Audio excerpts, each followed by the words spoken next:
ಮಾನ್ಯ ಅಧ್ಯಕ್ಷರೇ, ಈಗಾಗಲೇ ಬಹಳ ವಿವರವಾಗಿ ಉತ್ತರವನ್ನು ಕೊಡಲಾಗಿದೆ. ಮಾನ್ಯ ಸದಸ್ಯರು ಬೇಡಿಕೆ ಬಿದರಿಂದ ಗುಲ್ಬರ್ಗಾ ಜೇವರ್ಗಿ ಮೇಲೆ ಜೇವರ್ಗಿ ಬಳ್ಳಾರಿ ಕನೆಕ್ಟಿವಿಟಿ ಆಗಬೇಕಂತ ಅವರ ಆಶೆ ಆಗಿದೆ. ಸೊ ಈಗಾಗಲೇ ಹೆಚ್ಚು 2 ಲೈನ್ ರಸ್ತೆ ಇದೆ, ಆದಂತ ಅವ್ರು 4 ಲೈನ್ ರಸ್ತೆ ಆಗಬೇಕಂತ ತಮ್ಮ ಬೇಡಿಕೆ ಇದೆ.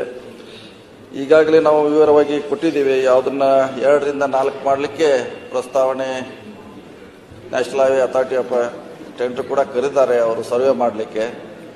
ಸೊ ಇನ್ನು ಪ್ರಮುಖವಾಗಿ ಇದು ಎಷ್ಟು ವಾಹನ ಓಡಿರುತ್ತೆ ಅದ್ರ ಮೇಲೆ ವೈಡ್ನಿಂಗ್ ಅನ್ನ ನ್ಯಾಷನಲ್ ಹೈವೇ ಅವ್ರು ತಗೋತಾರೆ. ಈಗ ಇದೆಲ್ಲ ಹೆಚ್ಚು ಕಮ್ಮಿ 10,000 ಒಳಗಡೆ ಇರೋದ್ರಿಂದ ಇದು 4 ಲೈನ್ ಮಾಡಲಿಕ್ಕೆ ಆಗಿಲ್ಲ. 10,000 ಮೇಲ್ಗಡೆ ಬಂದ್ರೆ ಇದು ನ್ಯಾಚುರಲ್ ಆಗಿ 4 ಲೈನ್ ಮಾಡಲಿಕ್ಕೆ ಅವಕಾಶ ಇದೆ. ಸೊ ನೀವೆಲ್ಲ ಈಗ 8,000 ನಾನು ನೋಡಿದೆ, 8,000 ಒಳಗಡೆ ಇದೆ, 7,000 ಇದೆ. ಬೇರೆ ಕಡೆ 10,000 ಮೇಲೆ ಇಡೋದ್ರಿಂದ ಬೇರೆ ಕಡೆ ಜಾಸ್ತಿ 4 ಲೈನ್ ಇದೆ. ಸೊ ಈಗಾಗಲೇ 2-3 ರಸ್ತೆಯನ್ನ ನ್ಯಾಷನಲ್ ಹೈವೇದವರು ಟೆಂಡರ್ ಕರೆದಿದ್ದಾರೆ.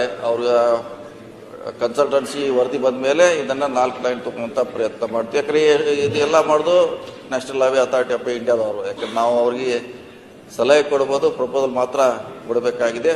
ನಮಗೂ ಕೂಡ ಇದಾದಷ್ಟು ಬೇಗ 2, ಒಂದು ಬಳ್ಳಾರಿ ಮೇಲೆ, ಒಂದು ಇನ್ನೊಂದು ಲಿಂಗಸೂರು ಮೇಲೆ, 2 ಕೂಡ ಚಿತ್ರದುರ್ಗವರೆಗೆ ಕನೆಕ್ಟಿವ್ ಮಾಡುವಂತ ಪ್ರಯತ್ನ ನಮ್ಮ ಸರ್ಕಾರ, ಇದ್ರ ಬಗ್ಗೆ ನಾವು ಕೂಡ ಗಂಭೀರವಾಗಿ ಇದ್ದೀವಿ.